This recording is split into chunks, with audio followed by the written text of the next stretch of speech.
Hi, everyone. Welcome back to the show. I am thrilled to be joined by Aliett Buttelman today, a recent Forbes 30 Under 30 honoree and the co-founder of Fazit, a beauty brand best known for their innovative tattoo-style glitter freckles makeup patches.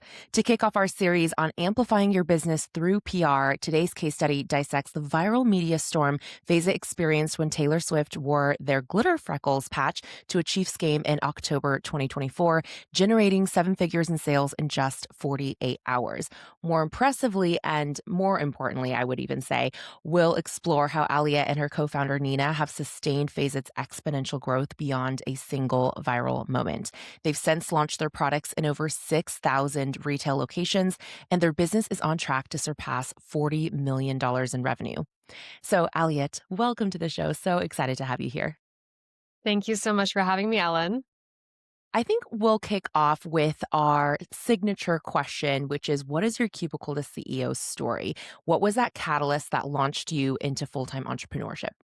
It was my co-founder. I was a consultant for her clean luxury beauty brand that she started in college, and I joined her team as a first employee. And we had so many learnings and failures and lessons, and she really pitched me on, let's do something together 50-50. This was during COVID, and as a consultant, I never really truly had skin in the game and just saw so many creatives just be so disappointed and take so long, to see, how their business would grow over time. And I never wanted to be in that position until I met my co-founder. And she really convinced me to take this leap of faith with her. And it was the best decision I've ever made. That's so cool. I feel like it's rare to go from employee one to co-founder status. So it speaks volumes to the work that you exhibited while on her team. And clearly she saw the value in wanting to partner. So I think that's incredible. We don't have time today to get into the whole backstory of Fazit, but for those of you who are curious, I think it's worth a look to understand like the lore of like your background and how you really started as a skincare brand and how you had to pivot multiple times to really find the right product market fit with your current innovative product. So, anyways, Google them. It will be worth your time, I promise. But for the setup of today's case study, so as we alluded, there was a big moment that happened for Fazit when Taylor Swift wore your freckle patches to a Chiefs game. And I think a lot of people, of course, the first question is, well, how did that happen? And from what I can understand and gather from other interviews you've done, you sent these patches to kind of a lot of people in her periphery, but mainly the one that landed was Taylor's longtime makeup artist, Lori Turk, right? So with this kind of grassroots guerrilla marketing, Aliett, how did you, A, find the right place to reach her? Like, where were you finding an address that you could send this to? And then B, what did you do to really make Fazit's PR package stand out? Because I imagine even people who are only associated with someone of that level of fame probably get inundated with products 24/7. Yeah, of course. That's a great question. For me, being a scrappy business owner with really no money to build the brand, the ball's really in your court of what you can make happen. And I just tried to find any person that Lori Turk, Taylor's makeup artist, worked with, her manager, her publicist, friends, the stylist that worked with Taylor as well. And her makeup artist agency ended up just giving us her address to send the products to. But, I think with that, managers and agents really know if a product will be the right fit for their artists. I would say Mm. that with stylists as well, sending to celebrities. And for us, we didn't make a beautiful PR package. We let our products speak for themselves. We have a branded Phase It envelope that maybe is exciting when you receive the product and tells a branding story. But we didn't put money into something super fabulous. We did not even write a handwritten note to her at that time. We just, was hoping that she would love the product. And I always talk about this product celebrity fit. That's what happened with Taylor is, it really, spoke to, I think, her aesthetic at the time and that point in her career of being on the Eras tour or going to be a female sports fan. The products just must have clicked with Lori Turk's client.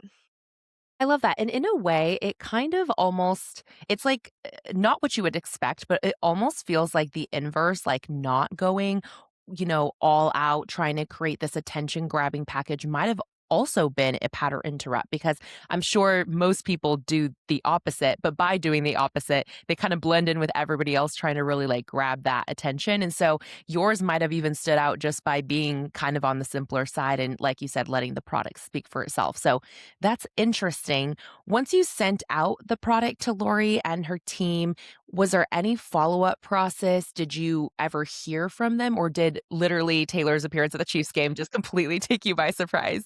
Exactly, exactly. Completely took us by surprise. And back to your earlier question, I think the fact that we didn't mention Taylor with our note to Lori, you know, Mm. almost allowed it to more organically happen. I'm sure that a lot of these artists and stylists, these brands really want them to make the connection of please put this on Taylor. But for us, it's like it could be Taylor, it could be another client that you represent or work with. But no, we were completely shocked. I don't know why we were shocked because we had the strategy to get it on Taylor, but 6 months later, you forget those efforts, and I mean, completely astonished, blacked out, like, every adjective that there is, we have felt over that time, but no, to our surprise, Taylor walked into Arrowhead Stadium wearing our products. It makes me so happy for you because, I mean, anyone who's listened to my podcast for a long time knows that I've been a Swiftie since I was, like, in middle school, and so, I've really, like, grown up with her music, and so anytime I see someone in this fandom winning or, like, having their moment in the sun, it makes me so happy for them, and I do remember, like, a kind of a distant memory of during that time coming across your story and just being so elated for you, so it's truly a joy to get to hear your perspective on this now, face to face. With this celebrity sighting, was this Fazit's first big celebrity sighting wearing this product, or had other people, been photographed before wearing your freckle patches or any other makeup patches? No, this was our first, and then it became an organic celebrity snowball effect after that. I mean, we've had Lisa of Blackpink, we've had, I think, Hilary Duff, Bethany Frankel, Casey Musgraves. I mean, just really so many celebrities either showing up to the Eras tour wearing our product, being a sports fan in our product, wearing them on stage like Lisa from Blackpink. So, no, it was really just this organic ripple effect after Taylor. That's so cool. Actually, now that you mention that, I am curious because so many people did end up wearing it to the Eras tour, both celebrity and non-celebrity like. I do remember people in the stands wearing your products as well. Did you ever reach out to Taylor's team to see if there could be some licensing opportunity for them to actually sell these patches at the Eras tour? Or was that something kind of like off in the distance and you were really happy to just focus on, what was happening internally at the moment? There was so much happening internally. One, we were trying to make sure we had enough inventory for the fans of the Eras tour, for Halloween, for the holidays right afterwards. It was really this 2 week until all of those things happened. And then second was really capitalizing on this momentum of, telling our story, the publicity, getting those retailers to bring us into stores, getting partnerships with other, massive brands, and really innovating and cementing ourselves in the beauty industry past this viral moment. Luckily for us, I also went to the Eras tour, so I would say like 1 in 3 women were wearing our product, which was crazy. But at that time, no, we didn't reach out in terms of licensing team. I think from this is an assumption on my own end, but all the research that we've done is Taylor doesn't really do many brand deals. I know that there is a manufacturer who does her tour merch, but I don't even think that was on our horizon at that time. I think it's definitely, an avenue we're looking towards today. Yeah. But that kind of goes back to your earlier point of like know your artist and know what is the right product fit rather than trying to like enforce an agenda on someone. So that's great. I'm sure that was surreal for you just being surrounded by people wearing your products. As a founder, did you go up to anybody in person and go, "Oh my gosh, you're wearing my product," or did you kind of just like exist in stealth mode unless someone came up to you and recognized you? People always ask me if we have a chance to like pat ourselves on the back or like take a step back and realize, how much that we've accomplished. And I think that was one of the only times that I've ever gotten to feel that way is looking around in stadiums of 80,000 people and 1 in 3 women are wearing your brand, this thing that you created. So I'm looking around and I'm with my husband at the concert, and then we get to our seats, and somebody recognizes me from my TikToks and comes up to me. They throw their phone in his face and said, "Take a picture of us." And I had brought a ton of samples for the concert, so was Mm. handing them out throughout our section, trading with bracelets. But it was such an emotional experience just to see the community aspect of what we had built. That's so cool, and I'm sure for your husband, probably a top highlight of his life too, getting to see his wife shine in that moment, have her own celebrity moment. I love that. I love that he got to be paparazzi for you guys. That's so cool. Speaking of TikTok, so, like I mentioned at the beginning of our conversation, I am most impressed by everything you've done to sustain this, one big viral moment instead of just letting it be like a blip in your company's existence. One of the ways you did that was actually right away, like I believe it was the day of when the actual moment happened. You posted your own reaction video to this news. You were crying, you were so excited. And that video alone garnered over 8 million views on TikTok. I'm curious, was this your own idea? Like in the moment when you realized it was happening, did you hand your phone to someone and go, oh my gosh, like we've got to capture this. I want to memorialize this? Or did someone else on your team or maybe your husband, some family member end up just like accidentally recording you because they were so proud and then you found it later and were like, oh, I need to post this and share it with the world? Yeah, it was happening like in, real life, like in the moment. My husband took a video of me bawling my eyes out with this experience. And, I always tell people it wasn't just, the largest celebrity of our time wearing my brand, but it was also really this validation of what we'd been building as entrepreneurs and the most famous person in the world validating you. So he took this video. I took his phone, did a quick little TikTok. I had 300 followers at this time on my personal page, put it up there, and it was insane. And this was the way that people were connecting. Taylor Swift is wearing Phase of Beauty for the first time.